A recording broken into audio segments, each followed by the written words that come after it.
cars now? Yeah, I mean, okay, you've mentioned the acting side. Tell me about the motor side. The motor side, so as I told you, it started with being able to know every car on the road. Then my dad gave me a magazine when I was 6. It was called Indian Auto. One of the first magazines about automobiles in English in India. Right. Then I went from one magazine to another, and I used to read every magazine I could. I just liked it so much. The feeling of being on the road and being able to drive at 10/10 and driving as fast as you can. Typical boyish characteristics, but I just combined with being the best. That's what got me into racing.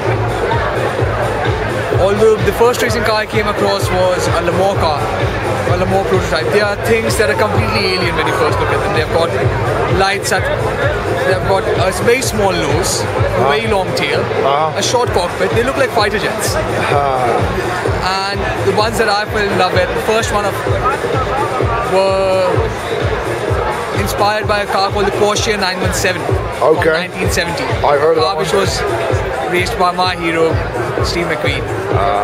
Everybody has heroes. My hero happens to be Steve Mcqueen because I see a lot of similarities, not only in the hairstyle. I think it's a thing that I have in mind, but because he loved acting and motorsport as well. And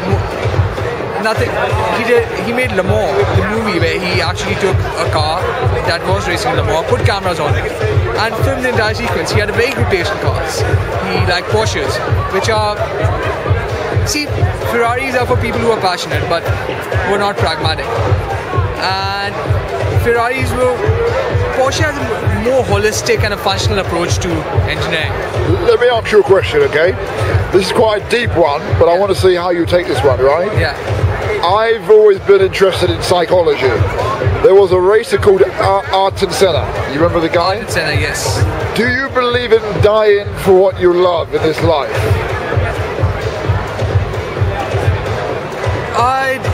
In fact, that's been one of my secret desires, that if I do die, I should die in something car related, not as a normal lord. But it's not something I think too much about. It would be a bit strange if I thought a lot about it, because I'm only 21. There's a lot of life that lies ahead. You're 21, you're very young. Yeah. What about, you mentioned winning. Why is it so important to win? I get depressed if I don't win. Really? It's as simple as that. As in, on the family aside, there's nothing more important in life that matters to me than winning. And there's something wonderful that happens in my head. I don't know what, but it's like love. You can't explain it. You can't say I love this female because she's got hair that's curly and big nice eyes and big other things, but let's just cut it at that. You can never explain it, but it's there. It's just like being on stage as well. When I get on stage, I'm the happiest man in the world. When I'm on a racetrack, and you meet some great people while doing this stuff, as in people who are just so transparent. But on stage, it's not about winning, it's just about being yourself, or is it about winning on stage? I never thought of the whole winning thing on stage. On stage, it's just I'm a very introverted person usually, unless I'm talking about cars or acting, which is when I just go berserk. But stage is all about being a different character every time. Being on stage is just about the experience. It's not about winning. Life is about winning. At the same time, I believe in the journey is more important than the destination. As I enjoy the journey as much as the whole winning process. Or you try to enjoy the journey at least as much as the winning process. Yeah, so if you do lose, then you're like, okay, at least the journey was nice. And in most cases it is. Whether you win or lose, one should not be, it's something that's more of a Hindu thing. But you see it you should not be true. If you get driven by consequence, then you have to keep a very good balance between winning and, so you should win. And when you win, you should be happy, but you should not get too depressed when you don't make it. You should just keep on trying and never give up. That's what I've got, and I've done well so far in my life. As in, I live in a country that's completely alien to me. I speak a language that's completely alien to me with decent proficiency. Yeah. I believe I have an internship that's paid in a company that is involved with what I want to do in my life. I'm not doing a stupid part-time job in a stupid restaurant or in a stupid Exactly. Do you link spirituality in any way with the path you've chosen? Like God's helped me to become what a mere mortal like myself could have never achieved what he has achieved today. As in, I've not achieved a lot, but I still go around in pretty decent circles. Initially, it's always a bit tough, as in, so now I'm in London, so I don't have any social circles apart from the racing ones, which are not in London, they are all over the country.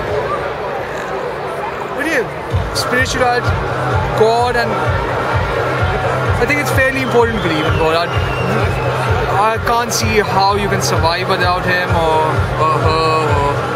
But obviously, being Hindu, you have many different types of gods, from Lakshmi to Vishnu to Shiva to all these different names. How do you allocate which one to you, or do you believe in all of them at one time?